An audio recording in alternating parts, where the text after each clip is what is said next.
Flamingo book का chapter 2 the lost spring. It is written by Annie's Jung, and in this I will be explaining you about the whole chapter.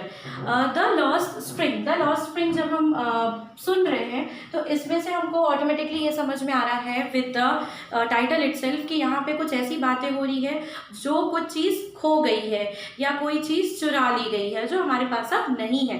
Spring का मतलब यहाँ पे compare किया गया है. Spring हमेशा एज अ ह्यूमन बीइंग अगर अपन देखें तो हमेशा वो छोटे बच्चों के लिए स्प्रिंग यूज़ किया जाता है. तो यहाँ पे इस पूरे स्टोरी में अगर हम देखें तो उस स्टोरी में एक छोटे से बच्चे का जीवन को छीन लेना या उनसे चुरा लेना उसके बारे में बात करेंगे.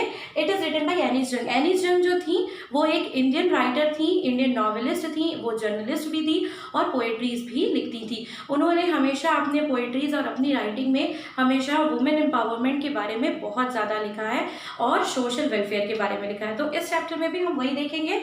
This chapter is divided in 2 parts. The first one is sometime I find a रूपी इन अ garbage and the second is I want to drive a car. अब ये जो स्टोरी है ये 2 थीम्स में डिवाइडेड है. The first theme is poverty, गरीबी, और यू नो चाइल्ड लेबर जो बच्चों से हम काम करवाते हैं. तो ये जो 2 स्टोरी है ये दोनों स्टोरी इसी थीम पर बेस्ड है. Now let's see the first one. Sometime I find a garbage sometime I find a रूपी इन अ गार्बेज. इसका मतलब ये है कि ये एक स्टोरी है जो एक बच्चे की है जिसका नाम सलीम रहता है. सलीम जब ऑथर से मिलता है तो ऑथर उसको देखती है कि वो हमेशा एक बोरी पकड़कर हमेशा कूड़े में अपना कुछ कुछ खोजता रहता है. तो अचानक से ऑथर उसके पास जाती है, पूछती है कि तुम रोज़ ये क्यों ऐसा ढूंढते रहते हो. तो वो बोलता है कि मैं इसलिए ढूंढता हूँ ताकि मुझे इसमें से कुछ गोल्ड मिल जाए, लाइक कभी रुपी मिल जाए, कुछ ऐसी चीज़ मिल जाए जिससे वो कुछ खरीद कर कभी कुछ ले सके या अपना दिन चला सके. और ऐसी चीज़ें गार्बेज में ढूंढता था जिसको वो बेचकर पैसे कमा सके. तो वो हमेशा से क्या होता था कि गार्बेज में अपने एज अ गोल्ड ढूंढा करता था. तो वो उसको पूछती है कि तुम स्कूल क्यों नहीं जाते हो. तो उसने कहा कि मेरे अगल बगल तो कोई स्कूल ही नहीं है, मैं कहाँ जाऊँगा. तो वो मजाक में उससे बोलती है कि तो मैं स्कूल खोलूँगी तो क्या तुम आओगे. तो वो बोलता है बिल्कुल आऊँगा. फिर वो चली जाती. वो बड़े खुश होकर बोलता है बिल्कुल आऊँगा आपके साथ, आप अगर स्कूल खोलेंगी तो. फिर वो चली जाती है. फिर अचानक से दूसरे दिन फिर से जो है कुछ दिनों के बाद फिर से ऑथर वहाँ से पास हो रही होती है और सलीम उसको देखता है वहाँ पर, उसके पीछे पीछे दौड़कर जाता है और ऑथर से पूछता है क्यों मैडम आपने स्कूल खोल लिया क्या. तो वो बहुत शर्मिंदा हो जाती है और उसको लगता है कि मैंने ऐसा कैसे प्रॉमिस कर लिया जो मैं कभी नहीं कर सकती थी. मजाक मजाक में बच्चे ने इस चीज़ को बहुत सीरियसली ले लिया. फिर वो सलीम के पैर पे देखती है तो उसने देखा कि वो चप्पल नहीं पहना होता है और उसके जो फ्रेंड्स होते हैं कुछ लोगों ने ऐसा है कि अलग अलग पेयर के चप्पल पहने होते हैं. तो फिर वो पूछती है क्यों आपके पास चप्पल खरीदने के भी पैसे नहीं है क्या. तो फिर वो बताते हैं वो लोग कि हमारे पास किसी चीज़ के पैसे नहीं है, हम सिर्फ कमाते हैं, हम लोग कुछ ऐसा ढूंढते हैं कि जिससे हम लोगों को दिन भर का एटलीस्ट खाना मिल सके. तो फिर जब अचानक से ये जो ऑथर रहती है इनके घर जाती है तो घर जाके घर वालों से बात करती है तो वहाँ पर उसको पता चलता है कि जो गार्बेज का मतलब फॉर फैमिली कुछ अलग है और फॉर द चाइल्ड जो रैक पिकिंग कर रहा है उसके लिए टोटली अलग है. अब जो गार्बेज का मतलब यहाँ पर 2 तरीके से ऐसे समझाया गया है कि गार्बेज फॉर फैमिली ऐसा है कि उनका लिविंगहुड है, कि उनको गार्बेज से ही अपना मतलब जो रैक पिकिंग करते हैं उसी से उनको अपना ज़िंदगी चलाना है. दिन भर में जितना वो लोग कूड़ा कचरा उठाकर उसको बेच पाते हैं और उससे जो उनको पैसे मिल जाते हैं, that is what they wanted. But for the child that Salim के लिए गार्बेज जो है वो एक गोल्ड की तरह है. उसने गार्बेज को गोल्ड की तरह कंपेयर किया है कि गोल्ड बहुत प्रीशियस होता है. तो अगर उसके लिए अगर कुछ चीज़ गार्बेज में उसको मिल जाएगी तो वो क्या होगा, बहुत प्रीशियस होगा.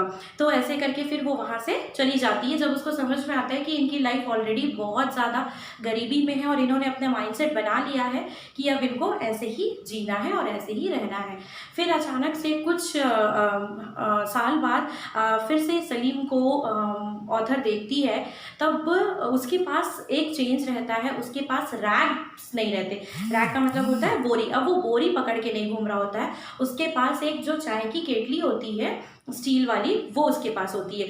तो कहीं ना कहीं ऑथर को ये समझ में आता है कि अब जो अपना सलीम है वो क्या कर रहा होगा, रैक पिकिंग नहीं कर रहा है, वो कहीं पे टी स्टॉल पे अब काम कर रहा है। तो वो उससे मिलती है तो पूछती है कि सलीम तुम मुझे पहचानते हो? तो उसने कहा हाँ, मैं आपको कैसे भूल पाऊंगा, आपने तो स्कूल खोलने का वादा किया था मुझसे। फिर वो उसके पास जाता है, उसको बताता है कि मैं अब एक टी स्टॉल में काम करता हूँ जिससे मुझे 800 रुपये महीने के मिल जाते हैं और दिन भर का खाना मिल जाता है। तब फिर ऑथर को ये चीज़ देख कर रियलाइज़ होता है, बट उसके मन में वो खुशी नहीं थी। अब खुशी क्यों नहीं थी, उसको खुशी कहाँ मिल रही थी, एटलीस्ट गार्बेज में वो गोल्ड ढूंढ पाता था। बट अभी क्या था कि वो किसी के अंडर में काम कर रहा है, अब वो अपना खुद सोल प्रोप्राइटर नहीं है बोल सकते हैं, या फिर वो अब वो अपने लिए कुछ डिसीजन नहीं ले सकता। उसको जब उसको डेली काम पे जाना है, नहीं जाएगा तो उसके पैसे कट जाएंगे। अब वो खुद का एक ओनर वाला काम नहीं कर रहा था। तो उसके जो फेस पे थी वो जो चार्म था, जो वो रैक पिकिंग से उसको मिल रहा था, उससे जब वो जॉब कर रहा था, उसको रेगुलर इनकम मिल रहा था, उसके मन में वो सारी चीज़ें क्या हो गई थी, टोटली ख़त्म हो गई थी।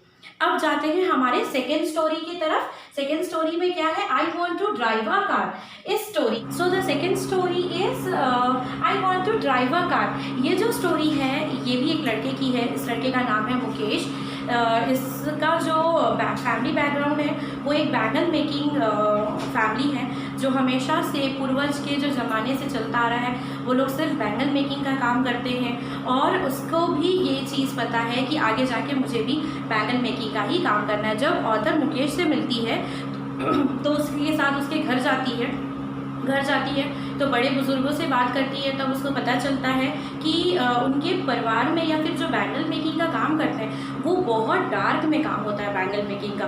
तो जब बचपन से अगर वो लोग वही काम कर रहे हैं तो जब बड़े होते होते तक उनकी आईसाइट क्या हो जाती है, चली जाती है इन सेंस, मतलब वो डार्क साइड को ज़्यादा एक्सेप्ट कर पाते हैं, ब्राइट साइड को वो लोग का आँख कम एक्सेप्ट कर पाता है। तो जब अपन ब्राइट साइड में अगर कुछ देख रहे हैं तो उनको वो चीज़ नहीं दिखती थी, बट अगर जो चीज़ डार्क साइड में दिख रही है तो उनको वो बहुत क्लियरली विजिबल होता था, क्योंकि बैंगल का काम जो होता है बहुत केयरफुली करने वाला काम होता है और इनको कोई प्रोटेक्शन यूज़ नहीं करते। तो इनकी जो पूरी फैमिली थी वो क्या करती थी, बैंगल मेकिंग का काम करती थी। जब मुकेश के घर से वो मिली, जब बड़े बुजुर्गों से मिली, तब उसको ये बात हुई कि आप लोगों ने दूसरा कोई काम क्यों नहीं किया। तो उन्होंने सीधे एक लाइन में कह दिया कि हमको बैंगल मेकिंग के अलावा कुछ नहीं आता, हम बैंगल बना के अपना घर बना लिए।